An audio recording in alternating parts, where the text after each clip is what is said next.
we should be throwing the book at anyone who genuinely interferes with an election, commits election fraud, etc. This segment is brought to you by Eastside Weight Loss Clinic. I'm down 37 pounds on the program, and I lost most of that in just 2 months. Do what I did and what so many other undivided viewers have done.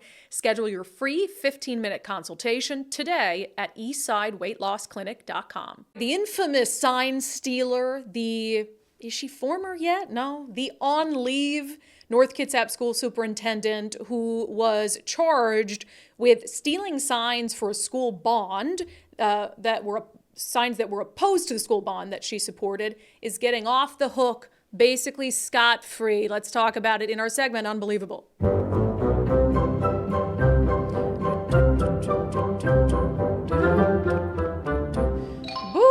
Oh, good day in court for North Kitsap School Superintendent Dr. Lauren Evans, who, as you know by now, was caught on a game camera yanking political yard signs that she disagreed with out of the ground and hucking them into the woods. She had done this on more than one occasion, so much so that 2 citizens got together, they did a stakeout, they set up game cameras, they followed her truck, they handed all the evidence over to police, and what did Lauren Evans say? I'm being set up.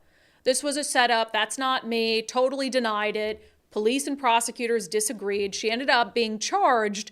Well, now she's going to get off scot-free with just a little bit of pretrial diversion. This is from the Kitsap Sun. NK superintendent will pay restitution, avoid prosecution in sign case. So she is going to have to pay $332 to the owner of the sign, which we had on the show, that she allegedly removed. And she is going to have a 6-month probationary period where she cannot break the law during that 6 months. And if she does, the district court judge in Kitsap County said that if she violates the agreement, the judge will decide solely based on probable cause documents whether she's guilty of the charge she faces. And he warned her, according to King 5, that in that event, she would likely be convicted. Judge Jeffrey Jans said, "This is a serious charge," he told Evans. "It involves, allegedly, election interference by a public official. If you violate this agreement, it is likely you will serve some jail time." According to King 5's, Dr. Evans' defense attorney said it was in the best interest of his client, the school district, and parents and students of North Kitsap to put the incident behind them. I tend to think that there are some parents who firmly disagree with the notion that it's in their best interest that she get pretrial diversion and her only punishment is a $332 sign. It still amazes me that this story wasn't bigger. I mean, the media has covered it, right? But you're talking about a school superintendent who stole political yard signs specifically against a school bond that she supported. And all the crazy ins and outs of this story with her being chased down by citizens to document their own evidence in this case.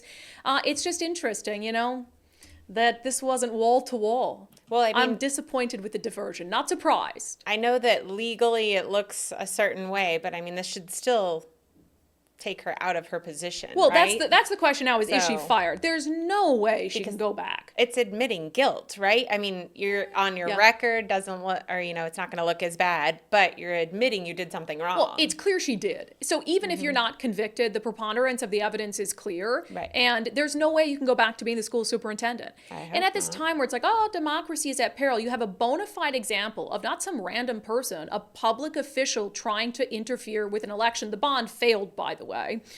Which I think is good comeuppance for her. But this is one of those things where I feel like you do need to set an example. There's some people on the right who are like, oh, election interference. And I think they cry wolf a lot and just completely manufacture stuff. But then there are cases that are totally legit. Clear. And you're like, give them diversion. No, Right. You throw the book.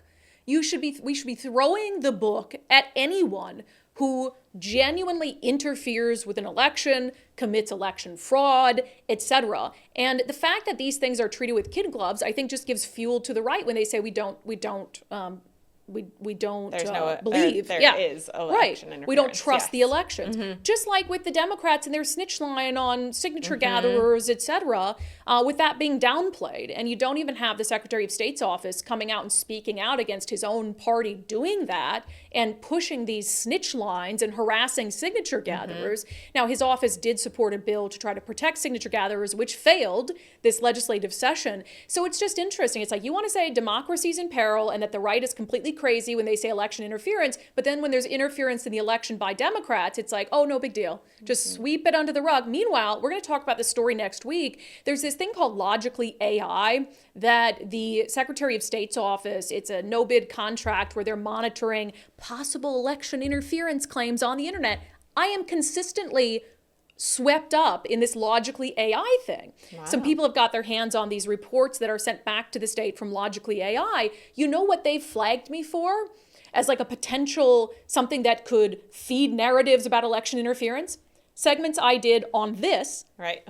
Literally stating a truth that a superintendent was stealing yard signs. On the news? I'm the one who's flagged by AI, and then pointing out that Democrats are running these initiative snitch lines, which they did publicly and they were proud of.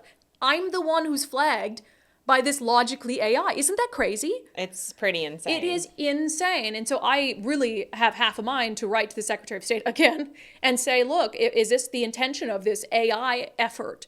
Like, if you're going to try to find real election risks, wouldn't it be the Democratic Party that's flagged for doing that? Wouldn't it be this doctor, these people, and anybody that supports these people? So if somebody's out there voicing support for the snitch lines, if somebody's out there supporting this superintendent, those people should be flagged. Why are you flagging me for pointing it out? Right.